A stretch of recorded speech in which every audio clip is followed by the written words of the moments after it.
We are delighted to welcome her today to talk about epistemic injustice as a professional virtue. Thank you.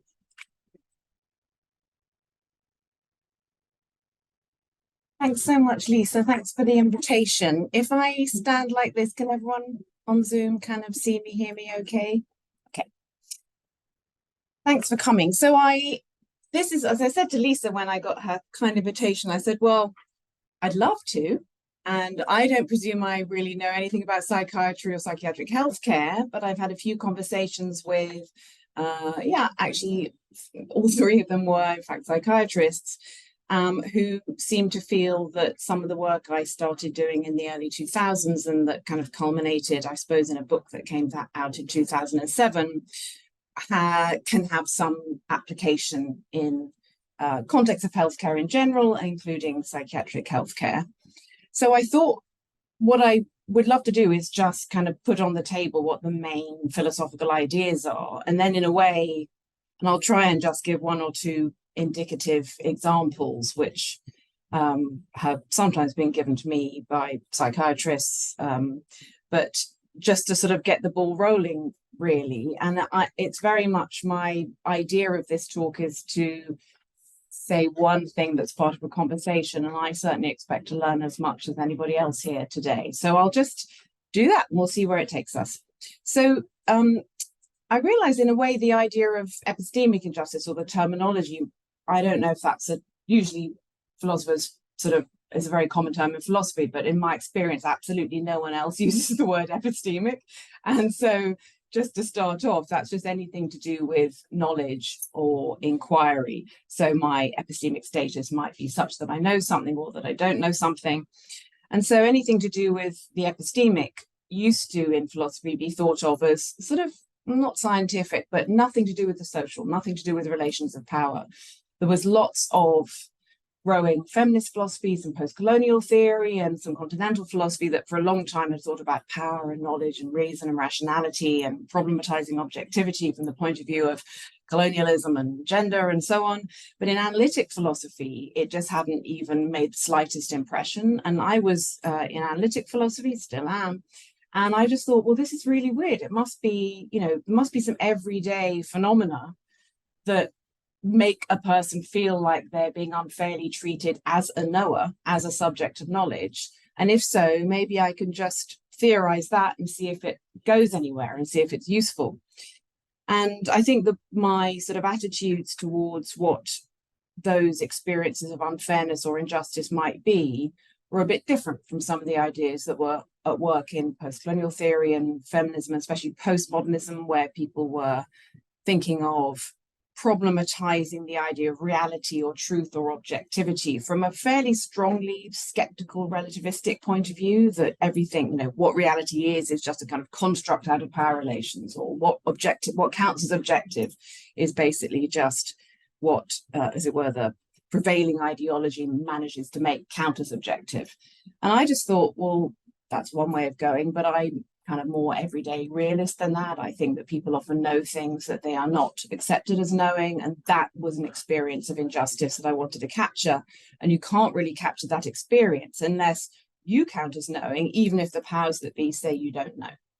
So I just wanted what I took to be a very commonsensical, realist, robust idea of what counted as knowledge or having a true belief, or what counted as a good reason for believing something, to look at how prejudice in particular can mean that you can have something to offer in a conversation. Perhaps it's a piece of knowledge, perhaps it's the offering a bit of evidence, perhaps it's a report of an experience, and you can come up against an audience who gives you less credibility than they otherwise would, owing to some kind of prejudice that is at work in their judgment. And prejudice, as we all know, is not something that we necessarily harbor at the level of our beliefs. Imagine I'm a relatively ideal believer and I haven't got any sexist or racist or classist beliefs. I might nonetheless, in my perception of other speakers, have my judgment swayed and molded by prejudices that are just kind of in the air, if you like, sneak into my psychology, bypassing my beliefs, but in getting to me in other ways, emotionally, and other, as it were, less explicit cognitive states. So we perceive each other socially in ways that can be shaped by prejudices, even if we don't believe those prejudices. Oh, thank you. It's lovely. So that very simple set of thoughts just led me to characterize the first of two kinds of epistemic injustice in terms of what I call testimonial injustice, where we want to take the word testimony very broadly, not just to mean testimony, formal testimony, and probably not even just to mean every case of telling, like I tell you something and then you don't really believe me, or you don't take my word as seriously as you otherwise would, owing to some prejudice in the air.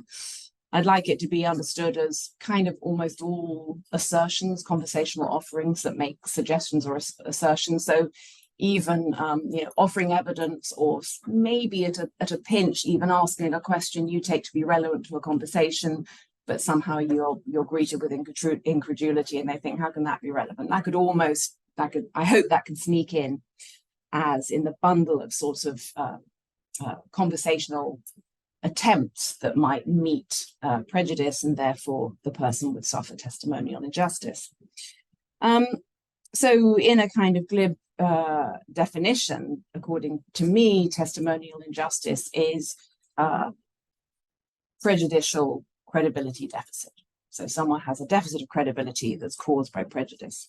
And of course, the deficit might be a very small amount, might just be that your word is taken a little less seriously, a little less authoritative than it would have been had you had a different accent or a different color skin or a different gender identification or whatever it might be. Or it might be that it's sort of catastrophic and you're just not believed at all. I guess in some cases, even a small depression of credibility could be enough for your word not to be accepted, especially if you're saying something that strikes the person as relatively unlikely in the first place, for instance. So that's testimonial injustice, and it's all in the business of, in the economy of credibility. And some people, healthcare practitioners, have suggested to me, and sometimes service users as well, I've had the benefit of being involved in one or two workshops that were put on by a philosopher who's at Oxford, Edward Harcourt, who ran some workshops a few years ago with those constituencies, a couple of philosophers, a couple of healthcare practitioners, a couple of service users, and somehow a lot of my sense of what the potential relevances of these ideas might be has come from some of those conversations. And I'll skip ahead a little bit, I think, and then come back, because I just want to give an example which I've put down at some length as a case study later on the handout. But the case, I think the first time I realized that there was a real psychiatrist anywhere who was actually interested in this stuff, and I was very excited. Oh, you think it actually has application? Wow. I met Abdi Sanati, who co-wrote a paper in 2015 with Michaelis Kiratsous. And I've got a long quote on page 2 of the handout in case anyone wants to refer to it. I won't read it all out. But what I learned from reading their paper and talking to Abdi in one of these workshops that Edward Harcourt has set up, and just in sort of email exchanges, that they felt it was a very clear case of testimonial injustice that they had encountered and felt a sort of risk of doing themselves if they were, for instance, diagnosing a delusional patient. Not because they misdiagnose and think someone was delusional when they weren't, but because someone might come in presenting with symptoms of delusion and they'd be correctly diagnosed. But then that diagnosis functions as a kind of prejudice, a lens through which everything else that that person is saying and reporting becomes discredited. Now, it's very important at this moment that I explain that my conception of prejudice is extremely broad. So I'm just going to hop back again, hope you don't mind, but the two different types of testimonial injustice that, I don't know, often when people talk about this stuff, they say, oh, Fricker thinks it's always an identity prejudice, so it's gender, race, class. Actually, I think prejudice might take that form, and they're very salient and important ones. But prejudice is actually, as I say, in my definition, but it's not at all a controversial definition. If you've got prejudice operating in your judgments in general, you've got some sort of motivated irrationality going. So some affective state, some kind of emotional desire, like not wanting to think something's true, or wanting to believe everything this person says, or hoping the world isn't that bad, really, that affects a kind of dislocation from the evidence. So you don't want to believe, here's an example, you don't want to believe that science with negative results is really valuable. This is an example given to me by a regular natural scientist, and he felt that he was constantly having prejudicial credibility deficit applied to his work because they were offering journals work that gave negative results. And that's quite a sort of, I think that's a kind of opinion that varies over history. These things go in sort of fads that journals for a while are not interested in negative results. They only want to hear positive stuff. And then later it sort of comes back. And in his examples, science reviewers on these journals they just don't want to believe that that's useful. So they're only looking for this kind of thing. Now, in my view, and I don't know, but if that means that their judgment of the work is somehow dislocated from evidence in some way, so they don't want to look into what might be valuable in it because they've already dismissed it, for instance, then that would be a prejudicial credibility deficit. And actually, I think when we think about how these sorts of phenomena can express themselves in institutional contexts where you're looking at sort of procedures embodying prejudice and so on, then those kinds of non-identity-based prejudices can be very important and have very bad effects. So the way I set it up is testimonial injustice can come in two forms. There can be systematic cases where the prejudice that's driving the credibility down is one that tracks the subject through many different regions of social activity.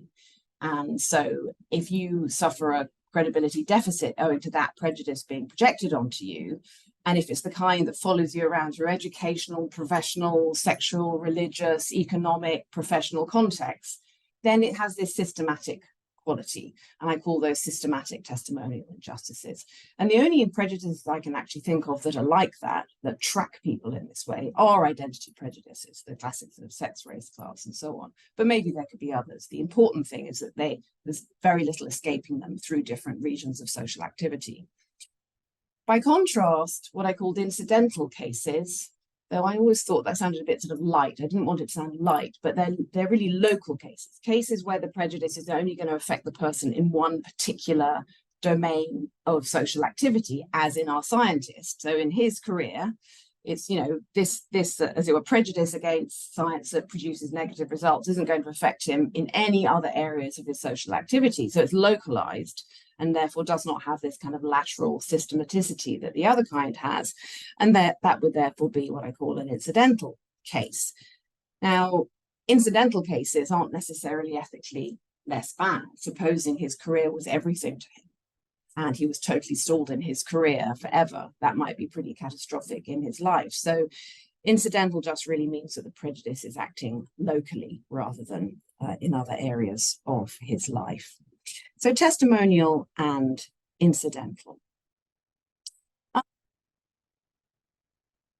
I think one example that I will just read out, it's nice and short, that's on the first page of the handout. And this is from two philosophers who've co-written a lot of papers on epistemic injustice in healthcare in general. I don't think they've written anything that was especially devoted to psychiatric healthcare. Their stance is kind of broader, but this particular example they've used is indeed a psychiatric context. So that's Habby Carell and Ian Kidd, and I would really recommend their work to you insofar as you're interested in healthcare in general and these phenomena. So this is an example they've drawn from a writer called Ellen Sachs, I think an American. And what she said about an experience of hers, and she's someone who has periodic psychotic symptoms, but on this occasion had symptoms and she suspected brain hemorrhage. And in fact, she was right, but she was rushed to the hospital accompanied by her friend Maria. And what Ellen Sachs recounts is this: quickly, they bundled me into the car and took me to the emergency room, where a completely predictable disaster happened. The ER discovered I had a psychiatric history. And that was the end of any further diagnostic work. Poor Maria was literally jumping up and down, trying to tell anyone who'd listened that she'd seen me psychotic before and that this was different. But her testimony didn't help. I was a mental patient. The ER sent me home. And so there, if we want to apply the concept of testimonial injustice, it happens in a slightly complex way because it's both Ellen Sachs and her friend Maria, perhaps sort of by proxy, who are on the receiving end I would suggest, of something that looks like a prejudice, a kind of prejudicial presumption that has led the people at the ER to not look at the evidence, right? So it's that dislocation from evidence. Something is causing them to look away. Perhaps I would be interested in how you would read it. Perhaps there is a straightforward identity prejudice. Mental illness is stigmatized, even when you arrive in an ER, okay, not a psychiatric hospital, but even when you arrive in an emergency room hospital, those stigmatizations will discredit what you say you think is going on. And it will kind of by proxy pass on to your friend who's there to support you. And or perhaps there's another set of prejudices too, which are more localized to the healthcare context, localized perhaps even to the ER situation in that hospital, the kinds of pressures that are at work and so on, certain norms of who you listen to and who you don't in order to do the triage and so on. And they might not themselves be at least only identity prejudices. They might not be prejudices that depress the credibility of mental patients as such, but rather prejudices that are operating in a slightly more oblique way to marginalize the testimony of those individuals. I kind of assume it's both. And when one thinks about healthcare situations, especially in an emergency room, the pressures of time and the burdens of sort of responsibility can create lots of norms of who you listen to and who you don't, that perhaps don't function very well. So I'd love to know what others think about that sort of case and what sort of prejudices are at work there. Perhaps I could say a little something about, maybe this seems so obvious, but when you're talking about or trying to identify a particular type of injustice that happens in the world, and I think these epistemic injustices, and in particular testimonial injustices, I think we do them to each other all the time, and sometimes they're just small and don't really have any consequences, and other times they're really catastrophic, as it was for Ellen Sachs. But it's worth asking oneself, what is the wrong? What is the wrong of receiving a deficit of credibility owing to a prejudice? Is there any interest in kind of digging down to see why it feels so awful to be on the receiving end of a deficit of credibility when you know they're just not listening, especially that this is where I think the identity related ones are especially bad. You know they're just not taking you seriously because you're a ... Now, these sorts of injustices can have really bad secondary effects, really bad unjust disadvantages. Ellen Sachs had to go home, and I believe she survived, but she didn't get the health care attention she needed right there and then. So that's disastrous. What about the sort of epistemic bit? I mean, somebody might think, I don't honestly care about the epistemic misjudgment. What's bad is she got sent home, or, if you're on trial for a crime and the jury ought to believe you, but they don't. What's bad is you might go to prison. What's so bad about the epistemic misjudgment? And I think, very often in those cases, there's no question that the more downstream injustice, the unjust disadvantage that follows from the epistemic misjudgment is way worse, much more, as it were, important in terms of event that's happened in someone's life. But what interests me is that the epistemic injustice tends to be the gateway to these other more downstream injustices. So being misjudged has these terrible bad effects, either immediately or further downstream. So already that gives it a certain sort of importance as the gateway injustice, but also in itself, even if it's a case where really very almost no bad consequences follow from you, but you realize you're being unfairly misjudged, unfairly suffering this deficit of credibility. I think the reason that feels awful is because we value our rationality, our capacity to share knowledge, share ideas, share evidence as something that distinguishes human beings. It's essential to human value, it seems to me. And so you kind of know that if it's done to you, it's a sort of pinprick at your humanity. So it may just be a pinprick because nothing really follows from it. I don't care if the guys at the garage don't seem to believe me when I tell them what's wrong with the car, whatever, it doesn't matter. But it kind of cuts deep, even if nothing really follows from it. So, and I think the people who are members of oppressed groups, and some might say that people who have psychiatric conditions are in certain ways members of oppressed and stigmatized groups, they know exactly what wall comes down when they realize they're not being believed because And I think it has in that way. It'd be an overstatement to say one is being dehumanized, but it's, as I say, it undermines someone in a capacity essential to human value. And in that sense has a kind of dehumanizing effect. One knows one's being treated, perceived, truly perceived as lesser than you are. So I have found in my few discussions with, service users that they often just say, yes, oh my God, yes, this just happens all the time. And I find it very difficult.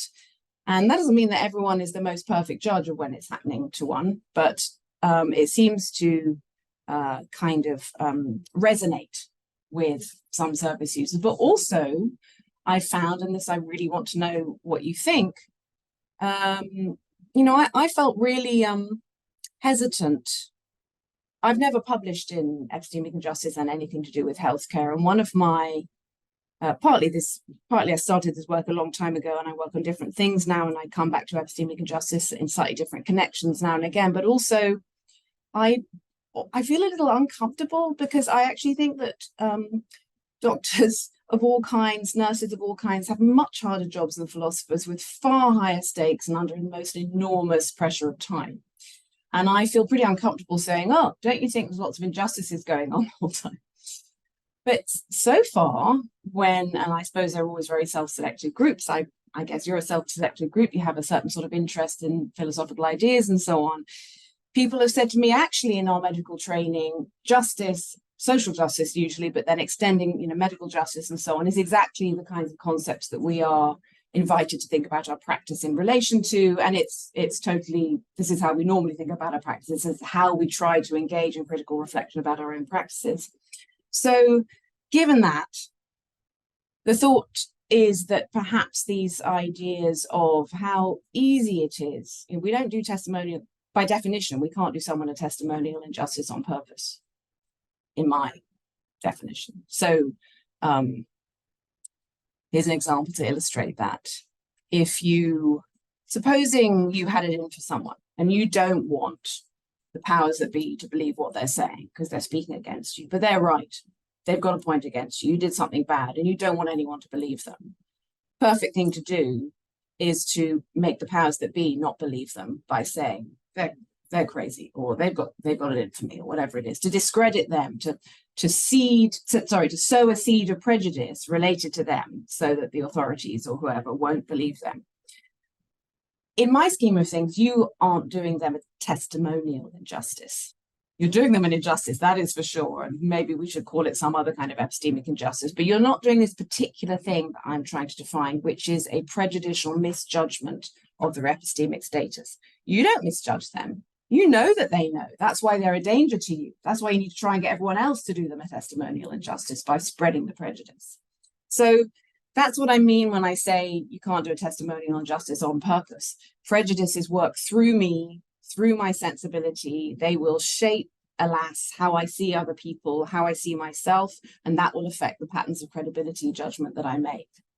And since doctors aren't superhumans, one can presume that can happen too. And the thought is that there might be some conversation to be had about how far you think this is a kind of endemic risk in the profession, in the way that Sanati and Karatzis were suggesting with diagnosing someone who's delusional. So just now, to finally finish off where that case study went, in their view, diagnose correctly someone who's delusional, and then that diagnosis starts operating as a kind of prejudicial lens through which you see all their other cognitive activities, and it leads you to misjudge them. And that's why I broke off to explain that if it's functioning as a prejudice there, it needn't be functioning as a, prejudice of the kind that stigmatizes healthcare patients or people who suffer delusions. It would be functioning as a prejudice in judgment, because the idea that they're delusional is somehow dislocating you from new evidence that actually here they seem not to be delusional, and it can kind of put blinders on. They argue. I don't know, but that is their perception of it, and that's very, very interesting to me, and I'd love to know what you think about that. So prejudice can operate in these very different sorts of ways, either in relation to identity or as kind of lenses that skew our judgments and can mean that, in effect, they don't quite put it this way, but it's how I understood their case. In effect, the initial diagnosis of delusional behavior became overgeneralized in their observations of the patient. And maybe if there's a lesson to be learned there at all, maybe the lesson is like, remember how specific, how you'll have the right word for this, how compartmentalized delusional perceptions can be, and that perhaps in diagnosis one has to keep them compartmentalized in a way that's hard. And it might be in a way that's actually impossible, because maybe you have to err on a certain sort of safe side when you're and a kind of skeptical side when you're dealing with someone, because you can't tell which patches of their cognitive contact are suffering from the delusional patterns and which aren't. And if you can't tell, you better not simply trust, but some kind of skepticism or neutrality might be more appropriate than what they were describing as just an assumption that it's across the board delusion. That's one potential type of application to testimonial injustice, the first kind. The second kind of epistemic injustice that I kind of shaped in this 2007 book, and some things before it and some things afterwards, but I still agree with the basic structure. And, you know, there are no doubt many different phenomena of epistemic injustice. Lots of people put forward different models, which will be bringing out slightly different phenomena, and they're all real. But whereas testimonial injustice is about the economy of credibility and how our credibility attributions can be distorted and go wrong through prejudice in the air, if you like, let alone actually in beliefs, as they may sometimes be. The other kind, hermeneutical injustice, which I could have almost called it interpretive injustice, but for various reasons, hermeneutical, the art of interpreting something that permits plural interpretations, but where it's really hard to interpret, that kind of captures the right tone for the sort of interpretation I'm after, interpreting our own experiences, interpreting the social world. In hermeneutical injustice, the thing whose, as it were, catenation and distribution gets distorted by relations of power is intelligibility. So not credibility, but intelligibility. Can we make ourselves understood? Are there ways in which ordinary relations of social power and inequality mean that some people are more likely to be in a position where they can't render their own experience fully intelligible, and or can't render it intelligible to that lot over there, even if they do understand it perfectly fine themselves, in a way that is somehow structurally unfair? And I felt that there was, sometimes it can just be bad luck. So supposing I've got a, medical condition, supposing I've got, acute anemia at a time when nobody knew what acute anemia was, and they're sticking leeches on me, and I'm, suffering not only some physical problems, but also I really don't know what the hell is happening to me and why I'm feeling so faint and so tearful, and why I, susceptible to illness and all the rest of it. So I think 19th century. I can't make sense of my experiences fully in that situation, and nor can anybody else. But I wouldn't call that a hermeneutical injustice. I just think it's really bad luck. Sometimes you have experiences that we can't explain yet. We haven't learned what they are. We haven't understood their structure. Why should you be feeling so emotional and faint and susceptible to illness? Well, lack of iron, lack of vitamin B12, whatever it might be. But a lot of the time, it's not bad luck. And if you're a member of a group who, in general,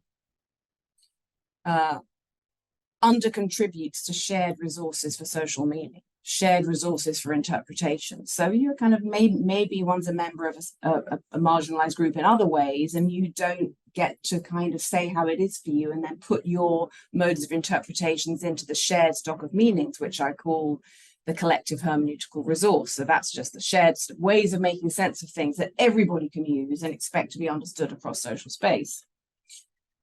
Then that means you're at an unfair disadvantage, because you're more likely to have an experience you can't render fully intelligible, either to yourself or someone else, because of this under-contribution in this sort of shared practice of meaning making. Is this making sense? So it kind of analogous to, what's it analogous to? It's a bit like poverty. There's a sort of poverty of hermeneutical activity poverty as a situation is a background condition, which immediately means there's lots of things you can't do. You're at unfair disadvantages of all sorts of kinds because of the underlying condition of poverty. Well, what I call hermeneutical marginalization, which is being a member of a group that undercontributes to shared meanings, that's a sort of underlying condition that means you're often in a situation where there's things you can't do, i.e. there's ways of explaining what's happening that don't go anywhere across social space, and they don't share the concepts that you're trying to use because you don't get to put your concepts into the shared space as much as others do. So it's a kind of unfair background disadvantage that can lead to unfair frustrations of intelligibility. And sometimes it's very drastic and I can't even understand my own experience, but other times we might understand exactly what is going on around here, but I cannot get my employer or, you know, the local authority or the local school to recognize what's happening to me. So an example of hermeneutical injustice, perhaps in context of mental health and ill health, might be, and this has been suggested to me anyway, is that supposing we think that people who are, for instance, schizophrenic are rightly described as hermeneutically marginalized. So people with that condition don't get to contribute on an equal basis with others to shared ways of understanding experiences in the social world. Seems very eminently plausible to me. So that's already a kind of unfair disadvantage in terms of rendering their experiences intelligible that they are working from. And then supposing there's a particular experience or symptom that they want to understand or need to understand and need to make others understand. I'm not saying they will think of it this way. It's a sort of description from the outside. It's been suggested that the experience, for instance, of hearing voices might be one such experience, that you can describe yourself as hearing voices, and a kind of instantly medicalized understanding of that as a symptom that needs to be eradicated with medication is not the way you actually need to understand what your experience is. And that some people who have that symptom fare better if they are allowed to think of it in more therapeutic terms. So on, you will know so much more than this about me than I do. I will look forward to you hearing your version of that. But that's the thought. So in this little quotation on page 3, just to kind of fix the thought, quotation from Lana Jackson, Mark Hayward, and Anne Cook, who offer an explanation. Of course, all these explanations are contested, but here's an explanation of some of the contested meanings around hearing voices. So they say in a piece in 2010, most participants felt that their voice hearing experiences were meaningful and therefore sought alternative understandings, often spiritual, to an illness-based medical view. Those who had received a diagnosis of mental illness tended to view their voices as more than just a bunch of symptoms that need fixing. And this often conflicted with the medical approach that they were offered. So that's just one potential illustration, if we're sympathetic with the idea that there's at least a plurality of more or less helpful for different patients ways of approaching what that experience of hearing voices really is, how to interpret it. Is it just a symptom that's horrible and needs eradicating and is dangerous, or is it something that can be sort of worked with?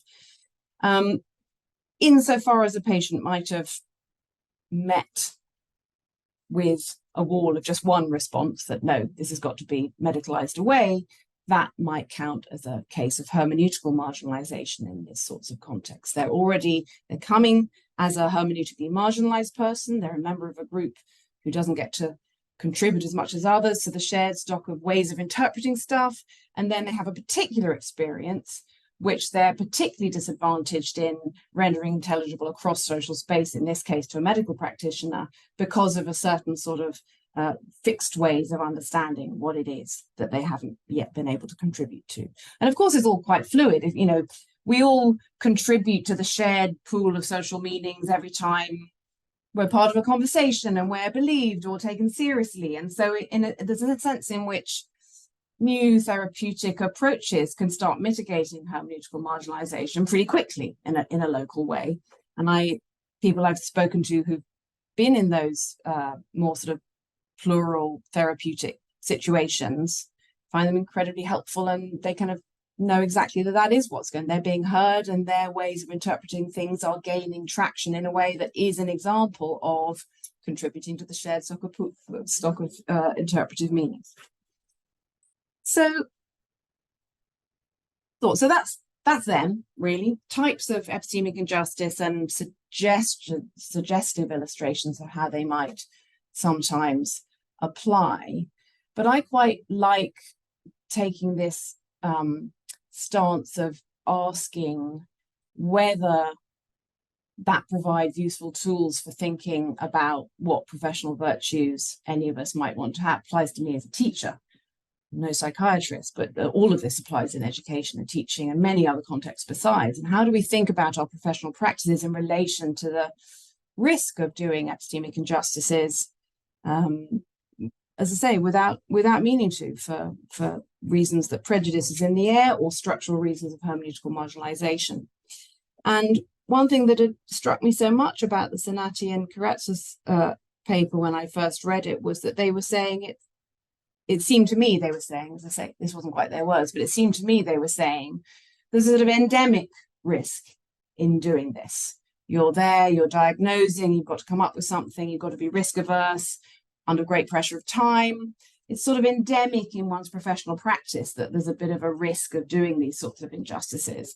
And so is it useful to think about what corrective virtues of epistemic justice we can develop, and what would that look like? So I've already suggested, if we agree with Sanati and Karatsa's sort of diagnosis of what they felt was a prejudice in diagnosing delusional behavior, in a way that the answer there is sort of given in the description of the problem. The problem is the overgeneralization in the assessment of the patient's cognitive behavior, that it's kind of all counts as delusional because you know they're delusional in this patch. And maybe there's a way of making that diagnosis more local and doing it in a more compartmentalized way.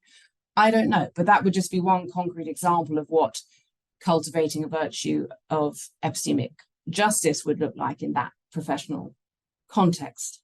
And I could, come up with many others from my own professional context in terms of education and things that I may try and no doubt fail to do in a classroom or whatever it might be. So I think I don't want to go on anymore about, I could say some things about the structure of a virtue, but it doesn't matter whether we use the word virtue or not. I mean, there's just kind of, we all know what, professional best practice, critical reflection on one's professional practice looks like. Whether we like using the word virtue or not will just be kind of habit. So I think it's much more a matter of my asking you how far, and really building up one's radar for the endemic risk of the presence of these sorts of injustices in one's professional practice, how much that can help one cultivate habits of mind which will preempt them or at least mitigate them insofar as they're inevitable. Thank you very much.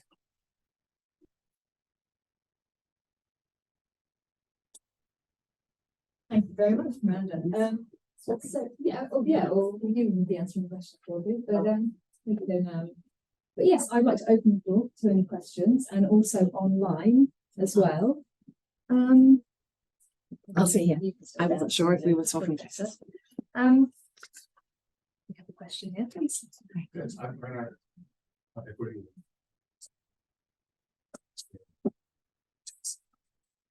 To make a related point, maybe that psychiatrists perhaps have a role already in countering this, but both forms of injustice, the experience of trying to persuade things like the police to take seriously a statement about sexual assault while somebody is very unwell, and trying to make the argument so they can still be sexually assaulted even when they're feeling encouraged, advocating for relations. And the same with the hermeneutical injustice. I think about that.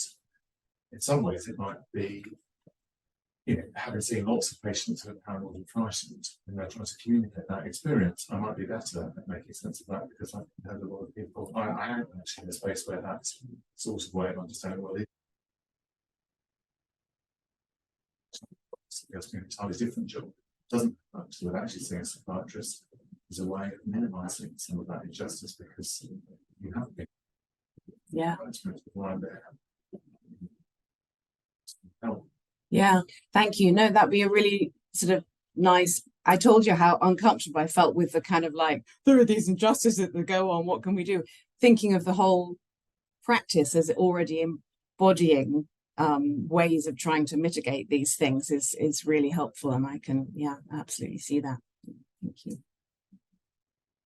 Yeah, sorry, somebody on the chat has just said that they didn't hear the questioner very well. Oh. It's going to be a bit hard to pick up. So we might have to do a bit. So maybe we might have to repeat. If there's a question, we might have to just very briefly repeat it into the microphone. I will try. Or maybe and speak up as well. Is the microphone movable at all? Is it? Or the person could come up and. Or the person can come up and. Yeah, that might be great because I know there's one philosopher who always repeats the question when anyone asks it, and I always think, how can you do that? You just turn it into your question. Like, I hope I've managed to summarize your question, but I'd much rather you told them what it was. But yeah, shall we do that from now on? Shall I try and, I mean, I could try and tell them, but and then you'll be able to correct me. So the question I answered, I hope it was a question I was asked, was an observation that in fact, one way of viewing a lot of what a psychiatrist may do in their ordinary practice is mitigating testimonial injustices and hermeneutical injustices that are kind of happening as someone might be reporting a sexual assault to the police who don't believe her, or whatever else that might be. So sort of mediating between patients and authorities so that they're not on the receiving end of epistemic injustice is already part and parcel of the practice. So that's just really helpful way of seeing it, because it's such a structural point about kind of what you do. Yeah, thank you. I hope I'm getting nods, so I hope that I didn't murder the question completely. Yeah. It's coming. I think coming up's a good idea. It's strange. I know, it's a bit like a party game. So that was really interesting. I was interested in how you opened up placing yourself within the analytic philosophy tradition, and you formed a contrast between that and alternative, perhaps more continental philosophy approaches, but not just continental philosophy approaches, which perhaps broadly could be summarized as relativism, social constructivism, perspectivism. So I took that to mean that in the analytic tradition, as a realist, if you accept some form of realism, that you accept there is some case about the world about which it's possible both to be right or wrong, which is not merely dependent on social consensus or opinion. There is a set of observations about the world which aren't true.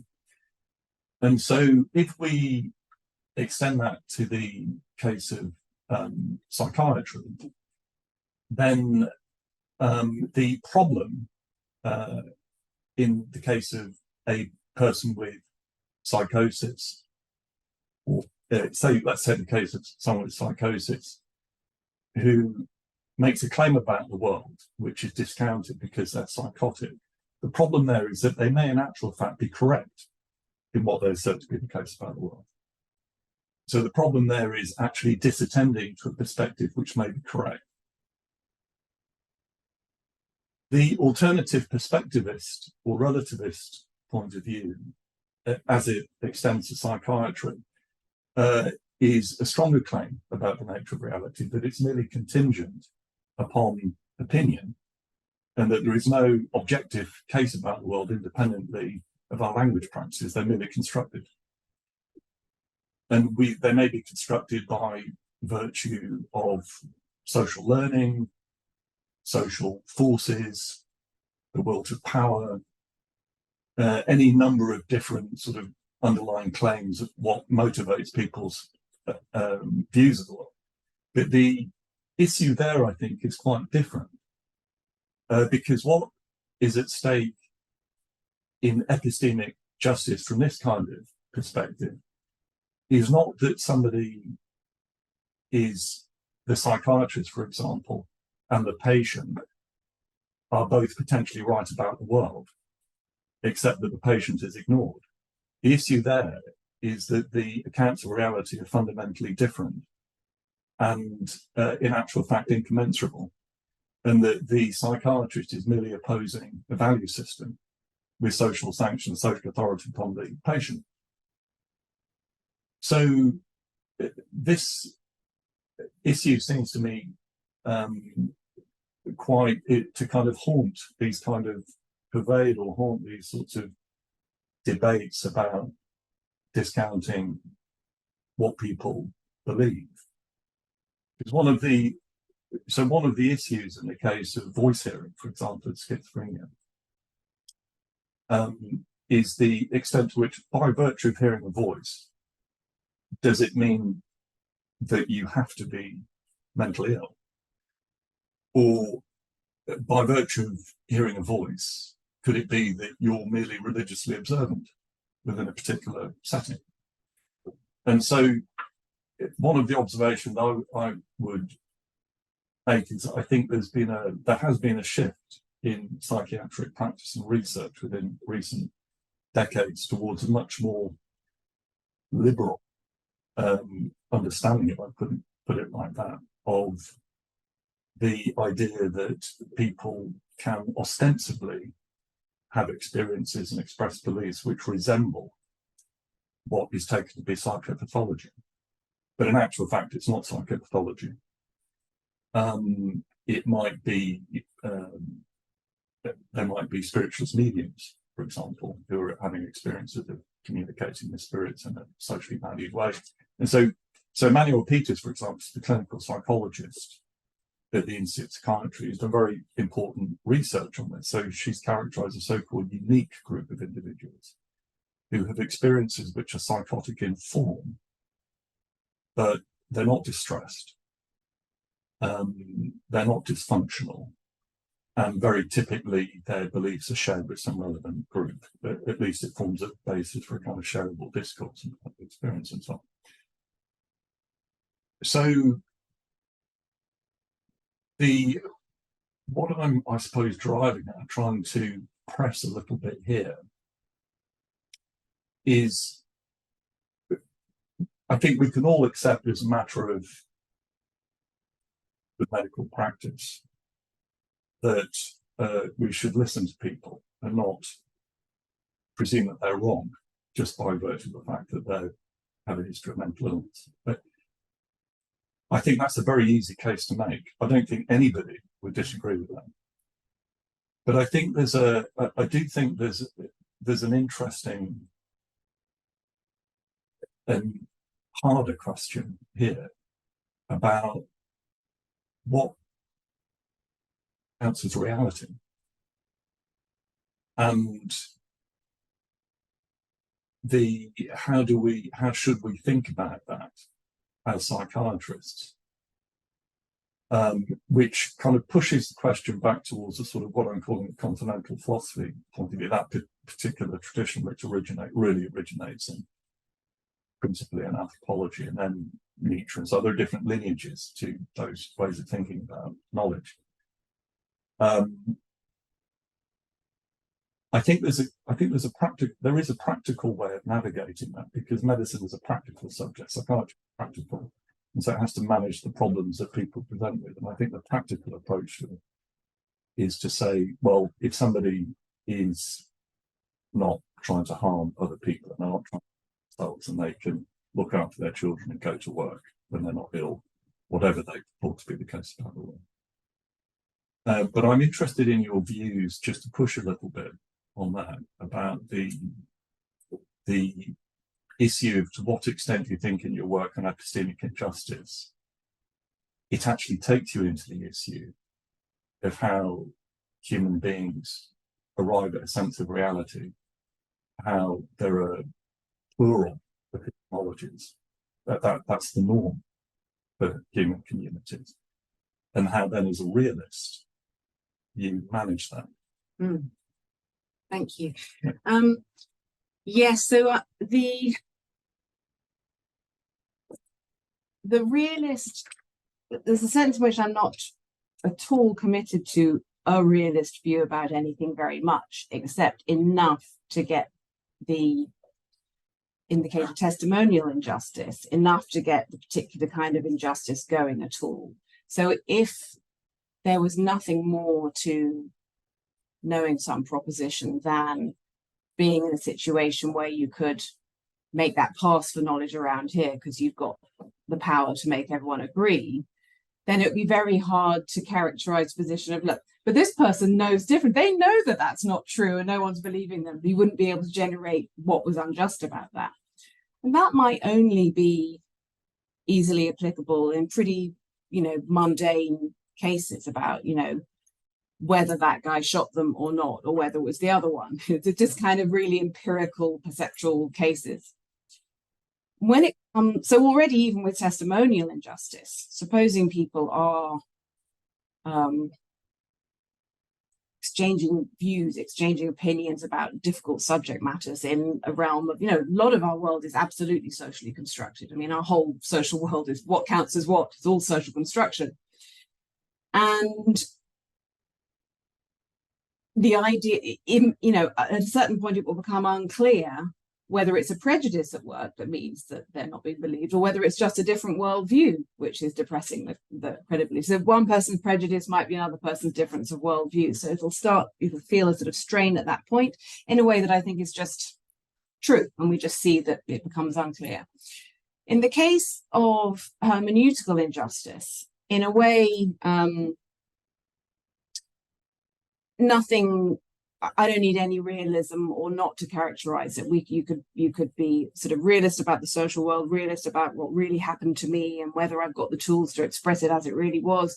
Or you can say, I'm not interested in that kind of, chimera of thinking there's something real. We're in the domain of social construction here, and we need to find what works for people, what enables them to function well, what frustrates them, what makes them feel that others are not understanding them, and what facility. So then you don't have to ask these questions about realism or not realism.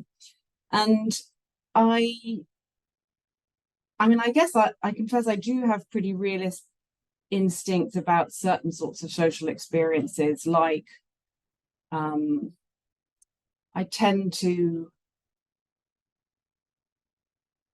I would find it hard to accept that for instance, in the social evolution of understanding as what counts as harassment or what counts as stalking, we didn't really used to have those concepts, and now we do, and now there are ways of a crystallized thing.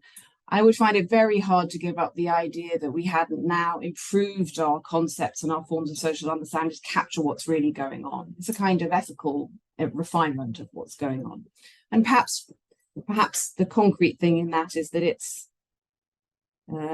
were vindicating both perspectives of both parties rather than just one who takes it lightly and doesn't realize what's going on. But in lots of realms of social experience, let alone personal experience, whether it's hearing voices or other things, it might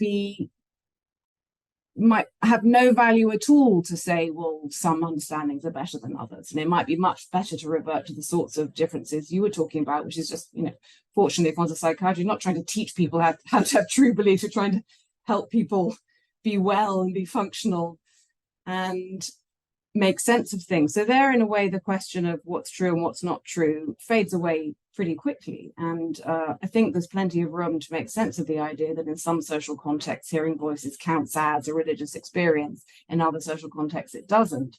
And then how we scratch our heads and kind of make sense of this fact that counts as different things in different contexts, I don't know. And I don't have any answer to that. I don't know whether it makes sense to say, well, the person who is not living in a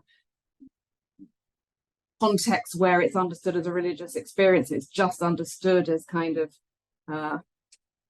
delusional, say, are they suffering a hermeneutical injustice? I really don't know. I mean, again, you get to cases where, and then you just have to ask what's the point of any particular professional activity in this, as you said so clearly.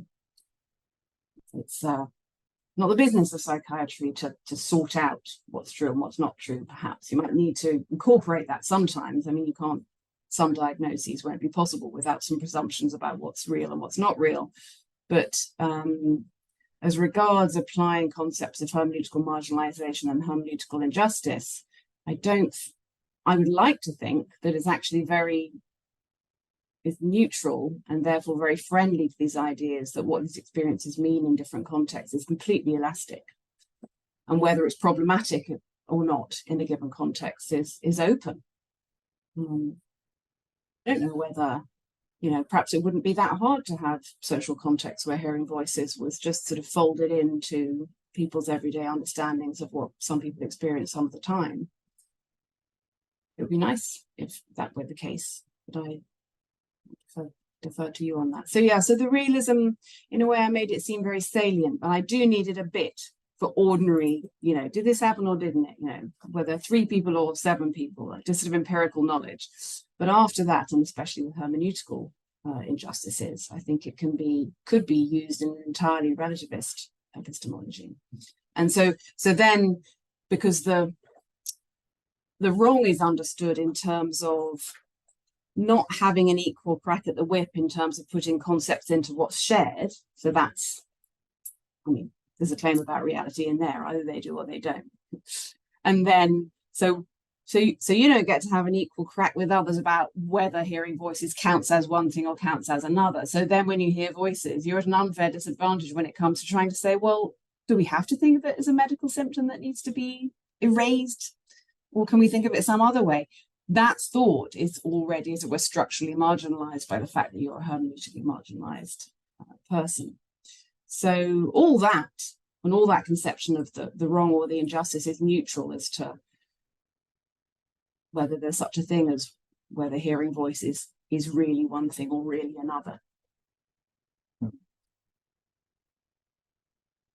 Yes.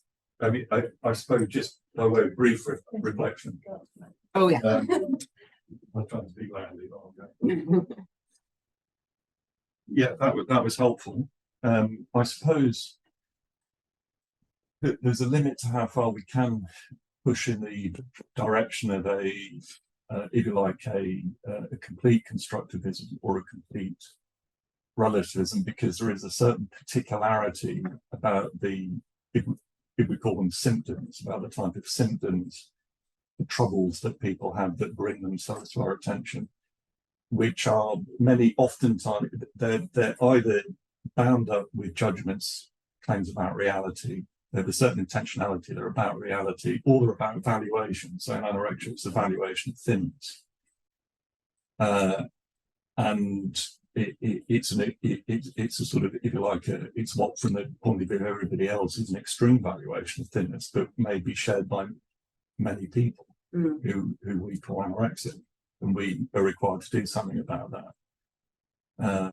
It behaves like an illness, but to an extent it's a social decision as to whether or not that is considered a problem or not that needs to be responded to. In psychosis, or the whole sort of broad domain of what we might call reality testing. So, it manifested, certainly psychosis, confusional states, all of those kind of, everything that encompasses the topic of delusion or hallucination, all the different forms that they take, are inextricably epistemic. And so even if we want to get away from it and say, well, actually we're just practical, something counts as a symptom by virtue of a certain kind of epistemic properties, which we form a judgment about as having harmful consequences, and not merely having harmful consequences, but not being explicable with respect to a certain social frame of reference. And so that's the kind of territory that we inhabit. And so we are in the business, actually, even if we don't want to be, we are in the business of forming judgments about other people's claims about the world. And when I say even if we don't want to be, because actually I think psychiatry has moved a lot away from how you might imagine it, say 100 years ago, or even more recently, when actually there was a much stronger consensus about what counts as real and unreal, what's true and untrue, what's deviant and not deviant. I think it's still there, but it's just become more complicated. I think in terms of our practice. Yeah, thank you. I mean, even someone who just on the background philosophy of the structure, the inescapability of making some claims about reality. Even if I was a social constructionist about everything, I would be claiming that certain processes of social construction happen, which is why we believe X, Y, and Z, and why this counts. And that's just the fundament. That's just a really sort of typical structure. So it can't be that everything is social construction, because processes of social construction really happen. And if you want to say, well, these things are socially constructed, that commits you to saying these processes happen, and that's why these behaviors, these symptoms count as this in this context. And that's you've just given us, among other things, a sort of specific version of that. That yes, even if in psychiatry, one's purpose and interest isn't to grade the beliefs or the sense of reality of anyone who's your patient, in trying to understand what they are experiencing, you're going to be making some commitments about what's actually happening. So there's no escape from that, and I think that's fine. But I suppose it does mean that you're always got to have kind of your radar hypersensitized to whether you're making assumptions that it's fine to make, or whether actually move, because you mentioned what counts as deviant and not deviant, and then obviously we're immediately in much more evaluative, ethical, sort of contested terrain than whether I'm having a perceptual delusion or not. So I hope it's helpful to think that that's everything must have that structure. It seems to me, perhaps I'm betraying the realist in my, but it's not possible to be a social constructionist about everything, because the practices of social construction are real in order to make our social world. People behave in certain ways and not others, and approve of certain sorts of interpretations and not others. And all that has to happen for the theory of what is in fact being socially constructed to, as it were, exist. I think Gareth, you want to go next. There's people. There is questions on the screen. Yep. Okay. So we have some comments, but we also have a question. So perhaps Christos, do you want to ask your question? Unmute yourself, and then I can speak to the comments. And anyone else on the screen who wants to, I think there's issues with raising hands. So just put a note in the chat if you want to ask a question. Sorry, Christos. That's right. I was listening to Adam Phillips, who is a psychoanalyst, the other day, and he quoted Winnicott, who had this famous phrase, "Madness is the need to be believed." And I thought it might be a bit relevant to what you were saying, because there is, I think, something that goes beyond the epistemic, if you would like, to perhaps more continental philosophies, ways of seeing the world as ground and one's position in it, one's position as contemptible or not to be believed. And that, that plays up in various ways. You mentioned intelligibility. Well, I mean, how one makes sense of one's experiences could be to say, well, I have been sexually abused when I was a child, and many do, and many may have, So others may say, well, let's not talk about gender. Let's say, I'm not a human being, I'm a cat. And again, that might stretch, if you'd like, the relationship that the person has with the with the world at large and how the world structures experience and makes categories and so on. You mentioned fragmentation. My feeling and my question really is, well, would it not be counterproductive in a sense to further fragment someone who is not whole, to extract, if you would like, a particular true false value out of it, rather than work on shifting that person to a state where maybe they don't have such a need to be believed, and maybe when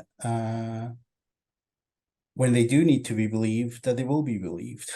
I mean, it's a rough kind of question, but I guess I'm just trying to introduce something more than something cognitive in what you were, and I think implicitly it's echoed there in what you were kind of offering, but I just wanted to hear more about that. Thank you. Thank you very much. I'm going to look at this camera because then I think I don't appear to you to be looking away. Okay, I've pinned you so I can see you well. Oh, good. I feel like wherever I looked, I had my back to people. Yes, I think if these ideas have any useful applicability in psychiatry, they certainly won't be of the form try and get people to have true beliefs or true interpretations about what they're going on. On the contrary, it's to do with a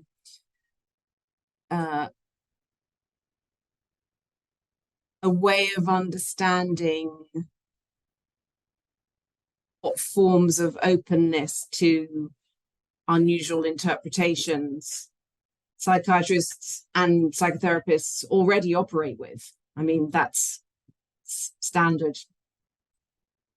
That's what happens. Psychiatrists don't immediately just sort of judge people and tell them their beliefs are false. On the contrary, it's like allowing the views to kind of aerate and trying to understand why they're viewing the world that way, what needs are leading them to identify as a cat, what's going on, what's in the background. So the interest, I take it, is in a certain way, one might think nothing to do with establishing truth or establishing epistemically improved interpretations. The aim is much more, if I understand the process correctly, one of enabling the person to make sense of their experiences and to come to an understanding of what they're going through and perhaps be able to get beyond certain things that they're finding dysfunctional or difficult. And so I'm sort of taking it for granted that there's a lot of the time just a suspension of judgment about what's true or false, and then looking through to why the person is viewing things the way they're viewing them. And so I heard you when you said something like, would it not be problematic to fragment someone down? It sounded like you were thinking that I was somehow assuming that the purpose was more to correct, as if it was my job, which is to try and get my students to not think philosophically false things, but to know what Kant said and not be mistaken about it. And quite the opposite. I think if there's if there's an application here, it's got to do with just offering a certain sort of crystallization of something that is part of what psychiatry does, which is to do with a certain sort of openness to interpretations. But it comes from, I think the idea that there might be an application has come significantly from patients who've said, here's an example, not of a sort of interpersonal interaction, but this is now an example of something structural, which I didn't get to in the talk, which is to do with how processes, whether it's of diagnosis or coming up with care plans, that's probably the wrong word, but whatever the appropriate word is, in what ways that should include the perspective of the patient. And I'm sure it often does. And I think the example I'm about to give is probably a really aberrant, dreadful case. But in one of the workshops I was in, a young woman who had psychosis sort of, and had been on medication for many years. She was talking about epistemic injustice in the context of her experience in terms of how things were formally organized, because she was put on a medication for her psychosis, which gave her really horrible side effects, and there was no kind of formal way for her to push her point of view so that she could have the dosage experiment with a lower dosage. And according to the psychiatrist / researcher with whom she was now working as a researcher on sort of patient involvement projects in the Brighton area, she had the medication made her drool a lot. She lost all her teeth. She gained a huge amount of weight and became diabetic. So this is like long-term, really disastrous secondary results of having not been able to have a hand in experimenting with dosage. And I have no authority to comment on this case. I merely report that this was something that happened, and what we in our conversation were speculating whether that this was a kind of structural, both testimonial and or hermeneutical injustice in the procedures that were available to her. And a couple of other psychiatrists who were present were saying, my God, it's terrible. This is really an unusual case. This would never normally happen. Normally the patient would have some opportunity to be more involved in those conversations. But in her experience, that hadn't been the case. So that's a kind of structural, procedural application of the idea that she just didn't have a formal opportunity to put her perspective, if you like. And I don't know whether you need these terms I'm offering to make sense of that. I'm sure you don't, but it might nonetheless bring out a certain sort of epistemic aspect to the nature of the wrong that's going on, which I know does often seem to really resonate with those who are using the services. She was like, yes, that's what was happening to me. I was like discredited, and there was no, because I was who I just was blocked from taking part in that conversation. And this, as I say, was just procedural. And it may well be that the healthcare practitioners who were doing it really hadn't intended it to have this result, but just procedurally that was the result, and it in fact had disastrous consequences. So that's just an example of a case where it's nothing to do with trying to get people to believe one thing or another. It's to do with providing pathways for people to have input and put their experiences forward in a way that I know is absolutely what psychiatry does all the time. But this sort of framework of it, I think, just crystallizes at least the nature of the wrong as it's often experienced by service users. So I'm just going to go to a few comments in chat, and then I'll go to Gareth. So Kate has said that she'd like to pick up on the question of whether injustice sounds a bit too accusatory, and a suggestion to pivot towards co-production. Yeah. And feeling that epistemic injustice occurs within co-production activities and therefore with valuable analytic tool to hold on to. Thank you. And actually, separate should be able to speak about that. And there's another comment from Nyla. Very interesting talk. Not a question, but a comment. I researched some research exploring neurodivergent adults' experience of epistemic injustice in mental health services, and how we can work towards more epistemically just mental health services from the perspective of these individuals. I'm still writing it up, but a large aspect of what came out of that was, as healthcare professionals, we need to actively become more culturally attuned to neurodivergent ways of being and recognize and value subjectivity and the validity of neurodivergent ways. Sorry, I shouldn't need to move this away from the comment box. So way of being in the world, and unlearn some of the assumptions about neurodivergent people that we often center within our own field, which are more deficit-based and dehumanizing and can contribute to epistemic injustice within mental health settings. I think sometimes as mental health professionals, we can be very epistemically arrogant, and cultivating epistemic humility can help us work towards more epistemically just services. Thank you so much for both those comments. They're just they're both really helpful to me and encouraging. And yes, that's on the comment that even in contexts of co-production, which are sort of self-identified as contexts of co-production, it remains a kind of endemic risk, is very interesting, because, you know, one might think, oh, great, no, if you've got co-production, then that's fine, then procedurally we're there.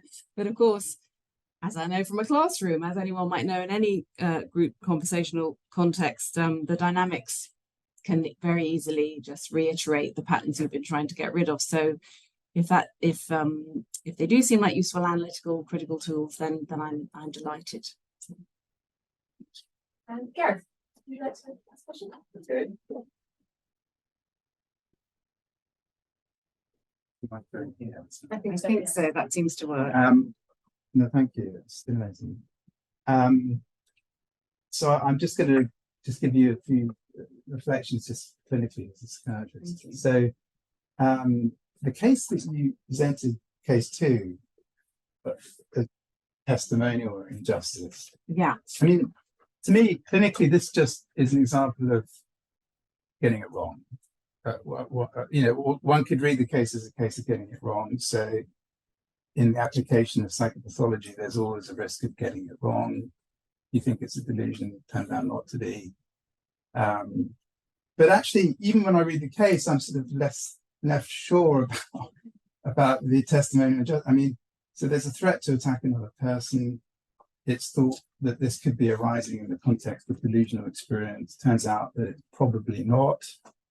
But you're still left with the threat to attack a person of somebody who's in the hands of the police with probably a serious psychotic illness. So, I mean, clinically, you're at least thinking, well, he's probably vulnerable in the hands of the police here.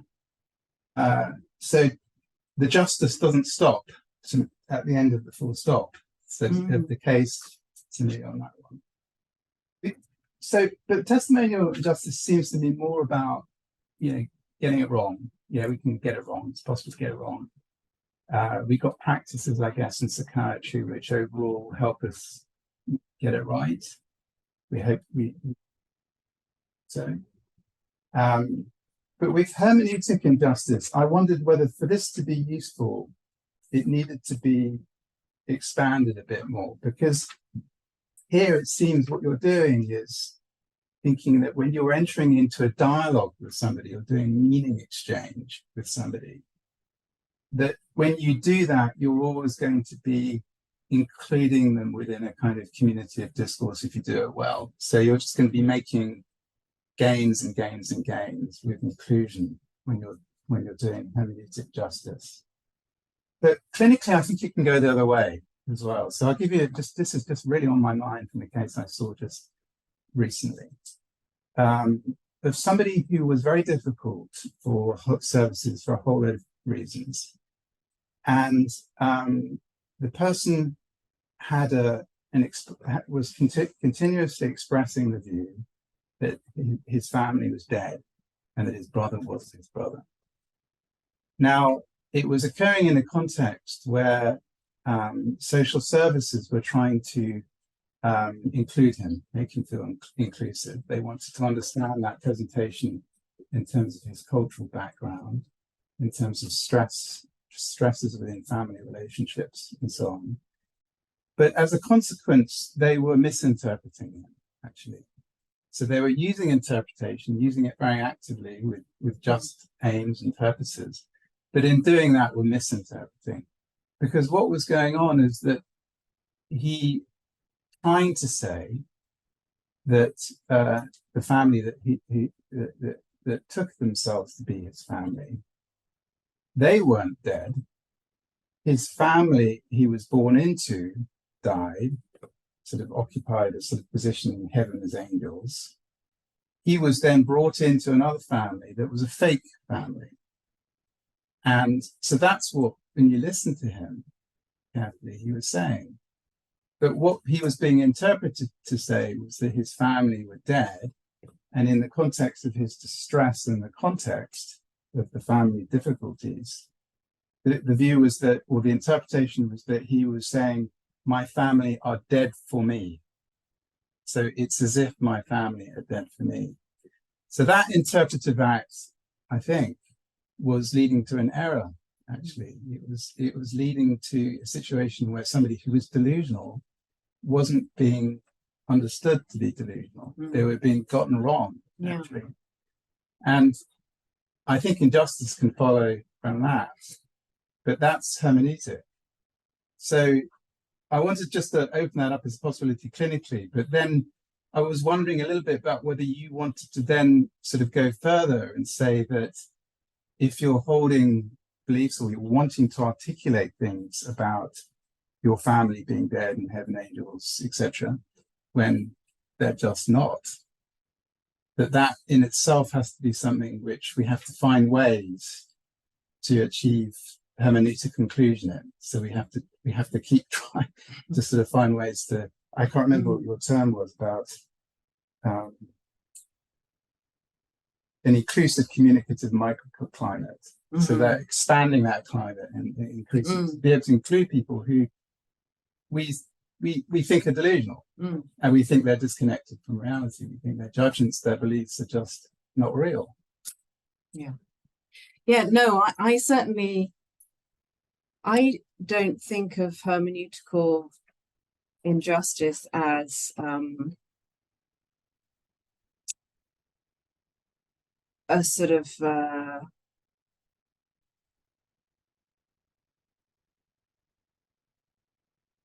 I mean, the idea isn't that all perspectives are equally valid, so we must include them all, and then we must bend over backwards to listen to whatever that person's point of view and, as it were, just run with it. The thought is that it can go wrong if we judge too soon, I suppose. I mean, honestly, this is where the sort of realism is inevitably going to come back in. I mean, your job is, you're going to have to think about what's true and what's not true, but that might not be your purpose. Your purpose might be you'll need to kind of express a certain kind of openness and run with ideas in order to help that person understand their situation. But it's not that avoiding hermeneutical injustice involves believing what everybody says or just running with everybody's own interpretation. Sometimes someone is delusional. And I mean, in the Sonati case, in that first case, I think their diagnosis of delusion wasn't incorrect. It's just they overgeneralize is what they say about it. So they too are, our problem wasn't that we were wrong that he was delusional. Our problem was that we allowed a certain sort of overgeneralization that then causes disadvantage to him. Or the idea that, he's expressing the view that, I've been done a wrong, and I'm going to attack that person who's wronged me. Maybe not. No, That's I mean, the case. yeah. But the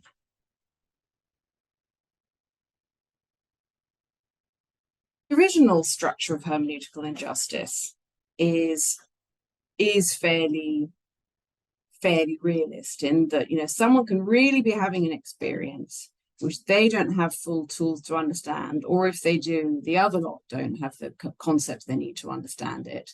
And we evolve so that we can, as it were, bring out that experience for what it is, as in the case of sexual harassment, that in early days, it wasn't recognized for what it was, and then you push and you try and make the concept enter kind of wide circulation. And I had a completely kind of realist understanding of what that is. And then the question was, in psychiatry, does one need to kind of, if this notion of hermeneutical injustice is really going to be applicable, do you need to let go of some of that because the purpose is so often not directly served by judgments about what the correct interpretations are and what incorrect interpretations are, and a certain greater looseness is required if you're going to be effective. And I said yes, and in fact, the structure of hermeneutical injustice in itself doesn't require you to say what's a good and what's a bad interpretation. It just requires you to promote the contribution of shared tools for meaning, shared tools for interpretation. And now you're pointing out that, on the other end, of course, if you bend over backwards too much, you're just going to fail a patient because actually their way of interpreting things my point can be misunderstood. My point is slightly different, is that actually you need to it's not that you don't want to bend over backwards, you want to get on the front foot in terms of an interpretive exercise or effort. But that doesn't necessarily always mean that you're going to conclude that they're not going to be deluded. In fact, I mean, I it completely agree with that. You could might be need that that's people what- are delusional sometimes, and so that needs to be seen. Yeah, But absolutely. but actually, the interpretive effort is needed to be able to see that they are, and the forms of interpretive effort can get, like in the case of he's dead, it's as if he's dead. The family are dead for him. Mm. Is a misinterpretation. I mean, it's an interpretive effort which is at risk of generating an injustice. It's not recognizing that this is somebody who's deluded. You know, he's seriously detached from reality and needs a response accordingly, which is one of welfare, compassion, or healthcare. Yeah. No, I mean, I completely agree, and I hope it didn't seem like talking in terms of hermeneutical injustice would take you anywhere else. It's trying to get to what is actually, if there is something concrete going, trying to get to what's actually going on, but pointing out that very often some of the blocks to seeing what's actually going on come from these facts about hermeneutical marginalization, so that people can be trying to express experiences which can't easily be interpreted. And as you say, you know, these extra efforts of interpretation are required to see what's going on, but that doesn't mean you just say, oh, well, so the way they see reality is the right way to see reality then. No, you're just trying to understand their experience for what their experience is. And that might be a delusional experience. Yeah. I mean, I think psychiatrists have also got a way of working, which is that, you know, which is slightly different, which is to do with how you engage somebody communicatively at the level of meaning making or meaning sharing, when there's no question that they're delusional. So you're interacting with somebody who is delusional, and there's no question about that. But yet you're finding ways to engage in interpretive activities and communication. Exactly. And so the interpretive activity can come free from the kind of obligations of